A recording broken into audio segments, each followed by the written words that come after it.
Alright guys, TacticalRab back again today. Hope you're all doing well and enjoying your day so far. The New York subliners are the surprise winners of Major 1 in Raleigh going into the Christmas break towards Major 2 qualifiers in the new year. They will be the team to beat, but drama immediately after the final concludes, with the Vaznev taking more of a priority in the meta over the course of the weekends. Many AR players believe that already the Vaznev's got to be banned and we've got to change the meta yet again going into the new year. What could the reasons behind this be, or do they actually have a point? Very much enjoy to your thoughts in the comment section below. Hit the like button if you enjoy, subscribe if you're new as always, I would greatly appreciate it. Let's dive straight into things that I did want to share right at the end of the video. The clip that HyDra came out with yesterday when he of course won the event and was asked on stage. I don't even know if he was asked really. He was just kind of talking about the fact that Crimsix didn't believe in him, all this drama between Crim and HyDra and all this, and the fact that, you know, look, Crimsix is gone, Porlex is gone, Crim is now retired, Porlex is out top 16, or was it top 16? Yeah, pretty sure it was, and then subliners win the event. So, you know, HyDra was getting a lot of flack over the last few months. I think he proved a lot of doubters wrong here, certainly by turning up in the grand finals as well. Most damage in the lobby on his team outside of Kismet, who was an absolute monster of course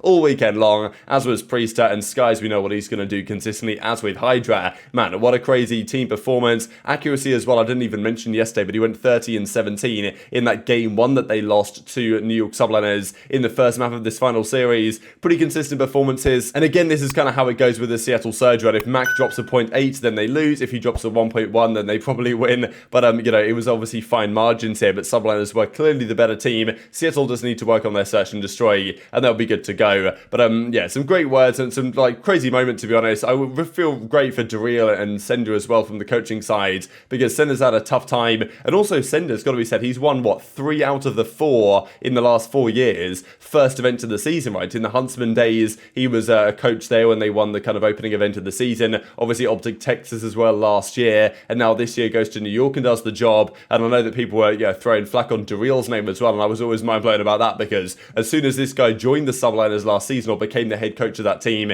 in place of Revan, then like that was really when they turned it around. So regardless of the drama they had internally, they obviously do something right, and they've got a great staff clearly there behind the scenes, and they've got a great starting team. Whether they can keep up this performance over time might depend to a certain degree on the meta, because they were a team that as the weekend was progressing were starting to use the Vaznev more and more and go into this really fast-paced SMG meta. We usually see as the game progresses towards usually the end of the year, Major 3, Major 4 champs and stuff, that the SMGs become more dominant, the faster-paced playstyle tends to take into effect a little bit more. We don't always see it at the start of games, but subliners really did bring it in. I mean, they brought the heat. Yes, they know when to slow down and when to play their lives, but, you know, they will go for the chow, they will fly around the corner. They're not afraid to do whatever it's going to take to break into a hard point and play it at a pace really that no other team was playing at, I thought, this weekend, largely due to the Vaznev being incredibly good in a LAN environment. Now, this is always a talking point before you go to LAN. The meta that's happening online in the online league matches, is that going to replicate itself when you arrive to the local area network device? Like, that is a big question, right? And obviously, his formal says Sky is very much proud of you. Dashy was giving some props to Kismet as well. 99 kisses here. Absolutely true about that one. But then he was also talking about, as we just discussed this stat from Priester, the Vaznev meta, and the fact that we thought that, you know what, the M4, if the M4 is allowed to still be used and they turn up to LAN, it's probably going to be even better there, and the meta is going to be even more painful or worse to watch. This weekend, it was the Vaznev really that took the biggest step on LAN. Is that a good or is that a bad thing? Now, Priester joins a very kind of an elite group of company here with wins on 5 or more different Call of Duty titles. Scump obviously has the record at 10, Crimsix has 8, Karma, Formal and Jacob at 6, and then there's a significant list of players, H, John, Slasher, Clayster, Octane, and now Priester on 5 different titles. He won in World War II, of course, on FaZe, then he won in Black Ops 4 on 100 Thieves, then he won in Modern Warfare on the Atlanta FaZe, then he won even remarkably on the Minnesota Rokkr in the Cold War season, and now he's won again here in Call of Duty Modern Warfare 2. It's a crazy story. Now, this is the Vaznev piece of the puzzle. As Dashy says, sub players really fooled everyone into thinking the Vaznev isn't OP.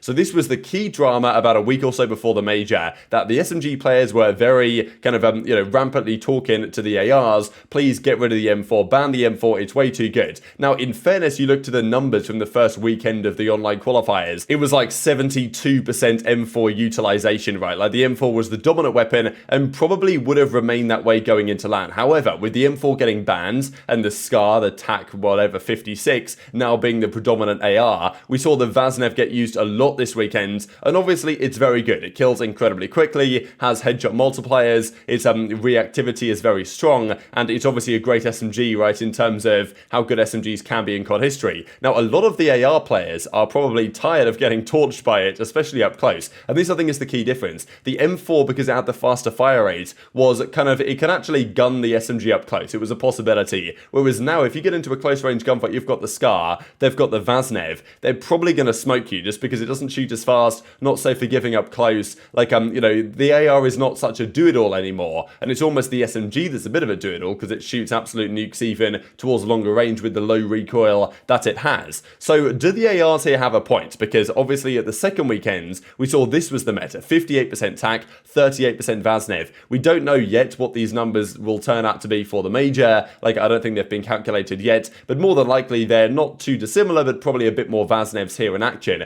I still think we saw mostly 2-2, and the meta, in fairness, was good to watch, right? We had a good balance of ARs and SMGs, but is the Vaznev too good? I don't know. Do you guys think that it's just the AR players that have been kind of blessed by having a very strong AR for quite some time, and now they're frustrated that the SMG can compete with them? Because it's not like we're seeing 4 Vaznevs or anything like we potentially would used to see back in Call of Duty Ghosts when the Vector was the dominant gun. Both teams would just run 4 Vectors and call it a day. Like, we're not seeing anything along those lines. The AR is still necessary with the way the maps work and setting up on head glitches. You're always going to need an AR player on your team, if not a couple of AR players. But, and you know, the pros disagree on this. So Envoy says M4 was having us relentlessly though. So he's an SMG player, doesn't want the Vaznev to be gone, and he's, you know, saying, look, you guys were torching us with the M4. And even as Octane says, I don't know, Scump didn't even take me out to dinner first though, so he reckons that he was getting absolutely smoked by it. And even as Scrummy says, that is insane on LAN. The Vaznev, and even Dashy says, all these guys moving like the Flash, I didn't buy the same stuff. So, I don't know, what do you guys think about this? A lot of AR players coming out in the replies and saying, you know what, yeah, the Vaznev's way too good, it's got to go. Now, in fairness, pretty much the only SMG I saw defend this thought process was Standy from the Toronto Ultra, saying it is the god gun on LAN. So even an SMG player here in Standy is saying, yeah, you know what, it is rather good. Now, it's not like the Scar isn't good, or like, you know, the M4 wasn't good in the first place, but the Vaznev is very good. Do you think this causes any problems in the meta though? This is my question, because a lots of discussion on this, even as Dashy says, okay, what are the potential solutions to this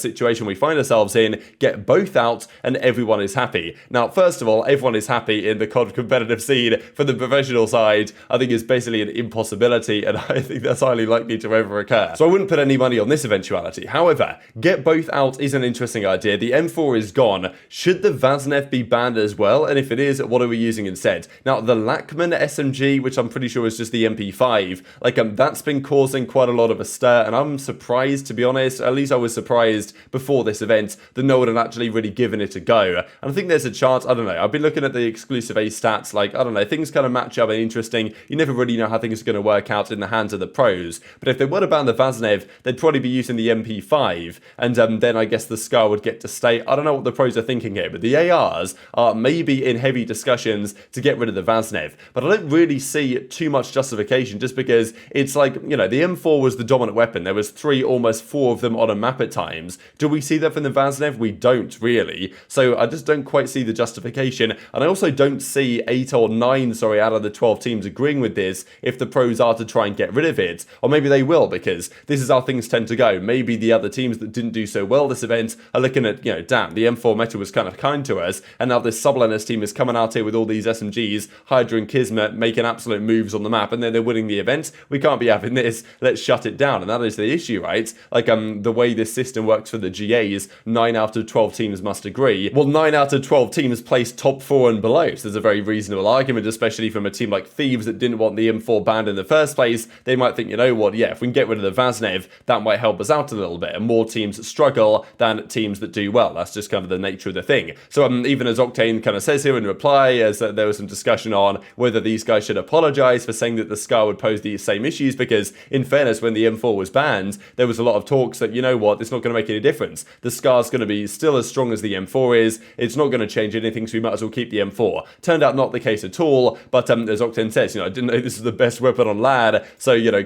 I guess throw me a bone a little bit. And even Panda says here from the kind of the challenger side, bro, our subs still not convinced that they are blessed. Hamza Frosty says, you know, subs are the key to success. They dictate the game on every team. Welcome to COD, Hamza. But that Vaznev is outrageous. MSMC pull-up speed with Scorpion fire rate. I am beside myself.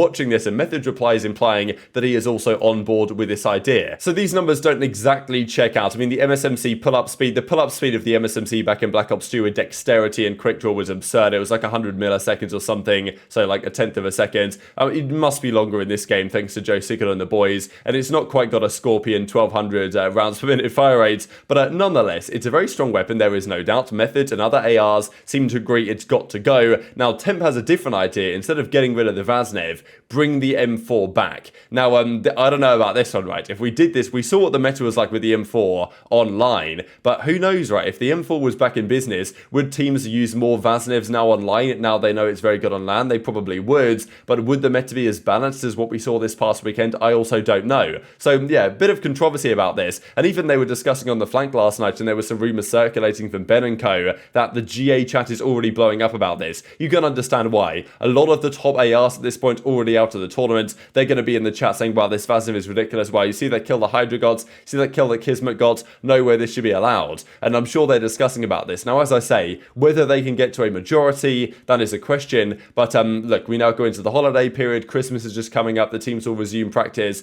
shortly after that, I suppose. And at that point, we should probably have a new patch update as well, because I believe a new patch just dropped into the game. And that's kind of one of the questions, because they changed a few things about the meta in the first place, or at least in terms of the way the weapons are balanced. So we don't really know anyway yet how things are going to play out on this new patch regardless. So, you know, I think the Pro should kind of ease off a little bit in terms of trying to ban everything that moves. But definitely intrigued to your thoughts on this one in the comments section below. Just to close out with this from Vortex, thought was interesting because a few days ago we discussed the snaking topic, and was still a big one this weekend. Like, we saw pros all over the place, certainly on that hotel control map, on that kind of, you know, where the couches are and stuff, or whatever's going on there with the tables, where they just snake in doing 360s. Like, I mean, yeah, back in Infinite Warfare, this was the dominant form of movement that players used, but they decided at some point after stage 1 to like, look guys, this is outrageous if we keep snaking like this. Can we just like call it a day and not do it? And the pros agreed. They kind of GA'd between them to say, you know what, okay, let's be reasonable lads and we won't do this. But this game doesn't seem to matter and everyone does it anyway.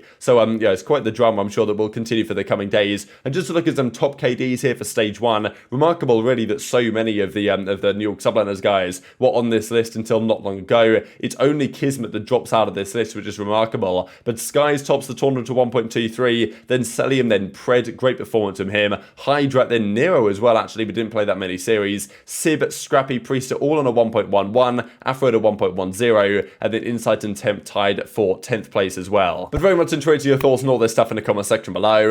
Hit the like button if you enjoyed, subscribe if you are new, take care, and I'll see you next time. You're a champion though, you know that, right?